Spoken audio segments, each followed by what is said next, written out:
Bank বলছে 20 টাকার insurance করা বাধ্যতামূলক। সত্যটা জানুন এখনই। 20 টাকার ইন্স্যুরেন্সের এই পলিসির নাম হচ্ছে PMSBY, যা প্রধানমন্ত্রী সুরক্ষা বীমা যোজনা নামে পরিচিত। প্রধানমন্ত্রী সুরক্ষা বীমা যোজনা 20 টাকার বছরে প্রিমিয়াম দিয়ে করা হয়ে থাকে, যা অটো ডেবিট অপশন থেকে হয়ে থাকে।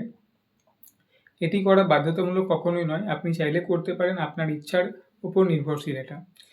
তবে এটি একটি দুর্ঘটনাগ্রস্ত ইন্স্যুরেন্স কভার করে, যা মৃত্যুকালীনে 2 লক্ষ টাকা অবধি কভার করে, এবং আংশিক অক্ষমতা হলে সেক্ষেত্রে 1 লাখ টাকা কভার করে।